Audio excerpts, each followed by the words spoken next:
Hi guys, good morning, good afternoon, and good evening kung saan man kayo naroon. Isang maligaya at mapagpalang araw sa inyo lahat.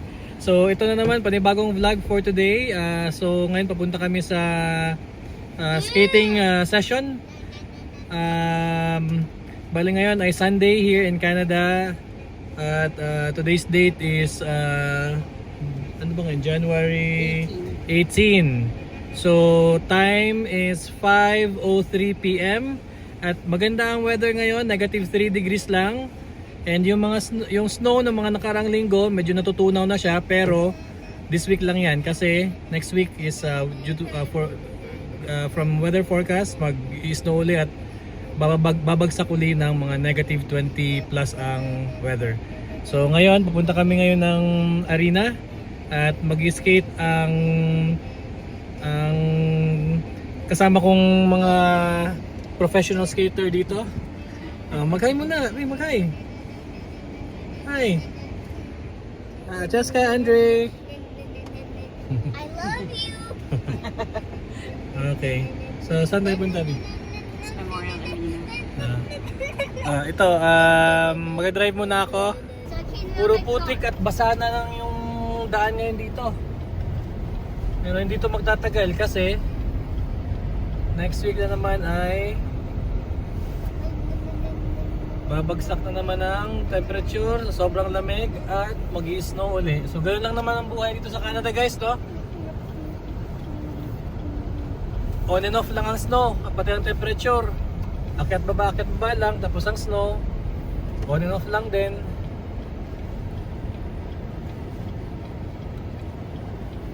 Kaya ito, kaya pag dito ka nakatira sa mga snowy na lugar, parating maputik kapag natutunaw na yung snow at parating madumi ang sasakyan mo, kaya hindi advisable na car wash ka ng car wash kasi magasto unless meron kang sariling garahe at meron kang kompletong gamit, pwede kang mag-car wash lang. Pero kahit nasabihin mo magka-car wash ka, malamig, mag-ice din. Minsan mahirap buksan yung mga pinto kasi dumidikit. So kung nakita nyo sa gilid guys, na yan, yung mga bundok-bundok na yan, yan yung mga snow na itinabi sa gilid para maklear tong daan. So actually, kung makita nyo marami, pero kung isipin nyo, natunaw na yun. Parang ilang araw nang natunaw yan. So how much more nung mga nakarang linggo, so sobrang taas niyan at sobrang dami. So buti naman at ang daan hindi na ganoon kadulas. Ayan, tuyong-tuyo na yung daan, so at least medyo safe nang i-drive, hindi na tulad ng mga nakaraang linggo na puro snow.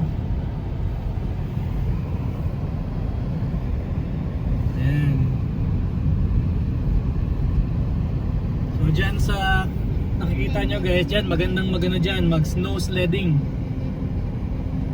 yan, or toboganing ba, isang term ng snow sledding, toboganing yan, maganda dyan. Pero yun nga, matunaw na yung snow.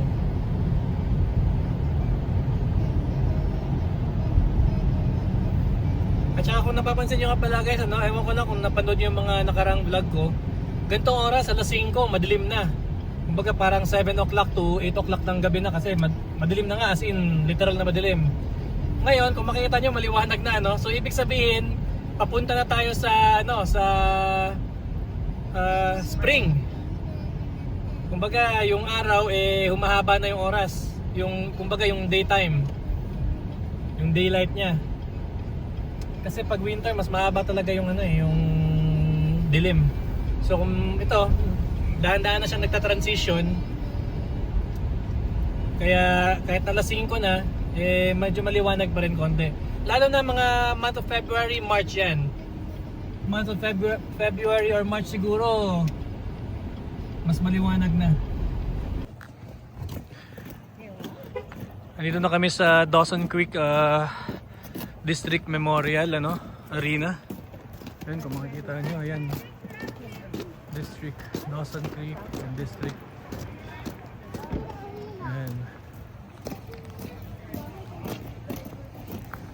So ayan no, ang daan. Ayan, medyo madumi, maputik, basa. Ayan, may mga ice pa yan oh. Yan. Yan, ito maputik. So ito at mag-i-skating tong aking mag-iina. Pasok tayo dito. Medyo maraming tao ngayon guys, ano? Ayan oh. Ayan, maraming tao.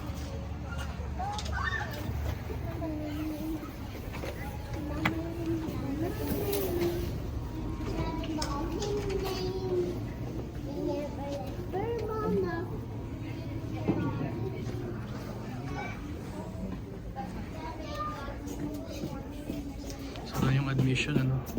Admission Red House. Ito at papasok na kami.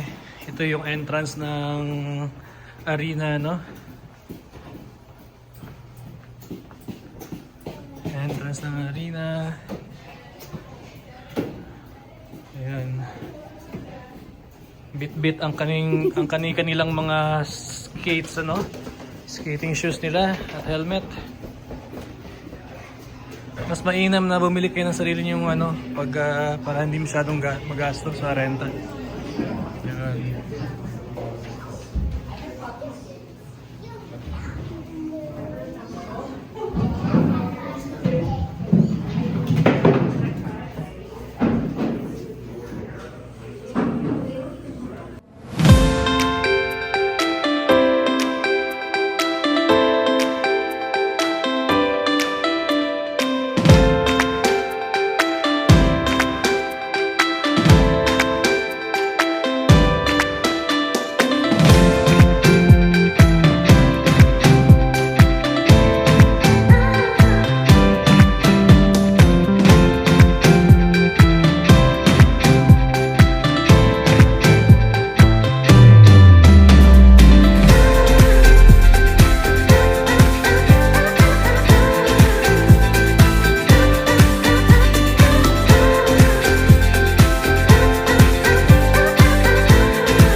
Ito nga guys, ano, nakaupo lang ako dito at pinapanood ko lang silang nag-skating.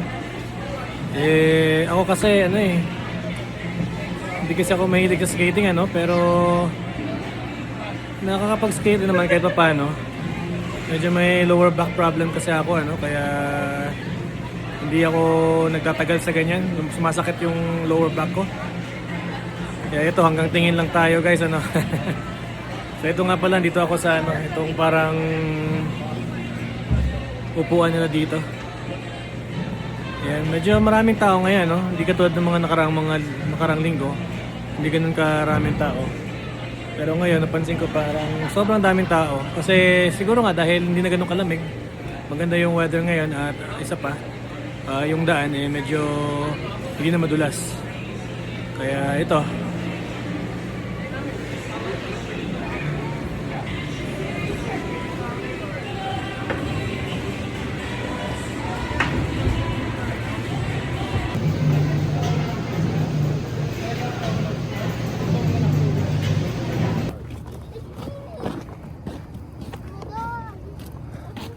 pauwi na kami. Actually, bili muna kami pagkain kasi mag-take out na lang kami at kami gutom na. At wala na kaming oras para magluto dahil ngayon ay anong oras na alas 7 na ng gabi at bukas ay may trabaho pa. Kaya ito.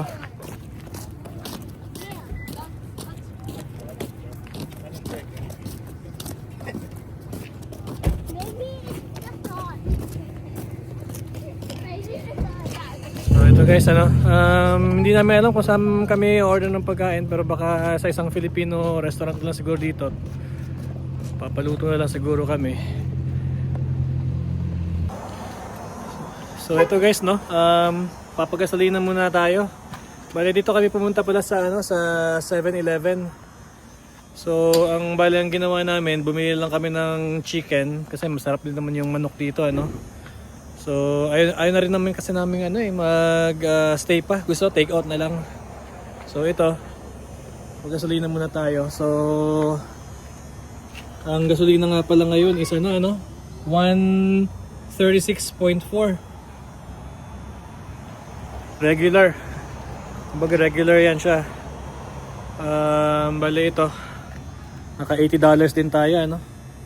Ayan, oh, $80 din. Actually meron pang mga 1/4, mga 3/4. Ang full tank kasi nitong sasakyan ko is 120. 120 kasi yung full tank nito, so meron pang mga 1/4 na natitira, kaya ito $80 ang bali ang full tank ko ngayon. Kinaragahan ko na kasi at least yung panahon ngayon di pa ganun kalamig. Kasi kapag sobrang lamig na, yung mga nagne-negative 20 pababa na, ang hirap magpagasolina kasi naninigas yung kamay mo kahit meron ka pang gloves. Kaya yun, dito ako sa Petro Canada. Ito okay na.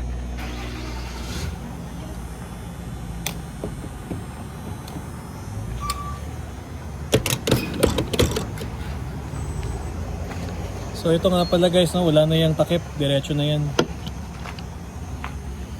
So ito.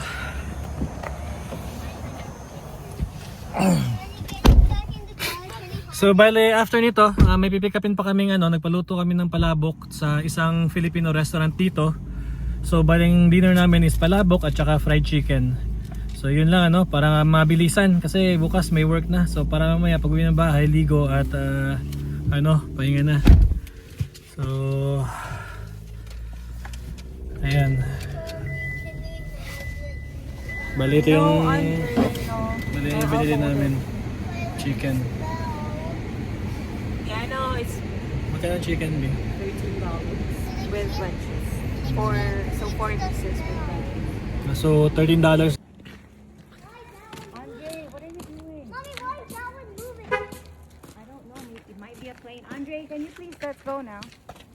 On you hold. I'm having your toe. Kararating na namin dito sa bahay at ito, hawak-hawak ko yung pang dinner namin, fried chicken galing 7-Eleven. Magkano bili mo ito sa $13. Magkano yun? 13. Tapos yung yung palabok, $23. 23. So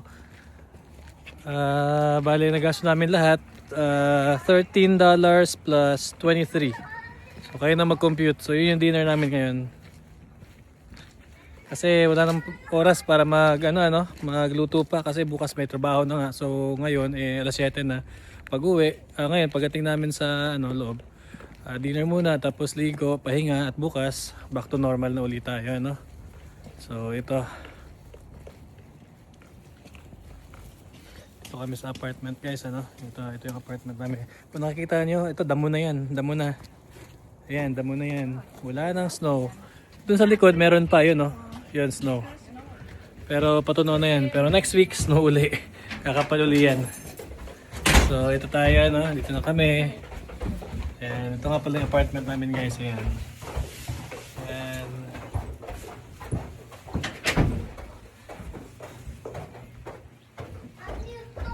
So pasok muna kami, at mag-dinner muna kami. See you later. Of Canada. I'll share with you something also, Attorney. Actually, napuntahan ko tong video ng Instagram kasi nung nag-browse ako sa aking ex account, parang nakita ko sa isang Indian consultant here in Canada, who I know this consultant mukha namang mabait, legit. Nakakote rin siya in news reports here. So nag-dinner na kami ngayon, ito yung nabili namin. Hindi ko na na-videohan kayo dahil sobrang gutom na kami. So ito, yung dalawang anak ko. Masarap? Chicken? Cheska, masarap? Wow, it's fried chicken? Yeah. Ito yung chicken na bilhin namin, ito ubos na, 7-Eleven with potato wedges, tapos ito merong palabok at chicken, so yun. So ito pala, nanonood pala ako ng video vlog ni Ina, with attorney Ludang Zalan. So parati ako nanonood ng video ni Ina kasi maganda yung nila, yung content nila regarding immigration, mostly mga ano, mga different types of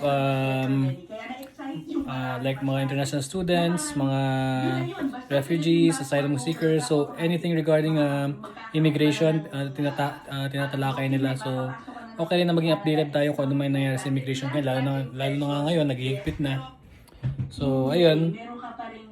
So ito guys, sa susunod na vlog na lang ulit at kain na muna kami at ayun, kasi papahinga na rin kami after. So see you again next time. Don't forget to like, share, and subscribe. Andre? I want 1 trillion subscribers.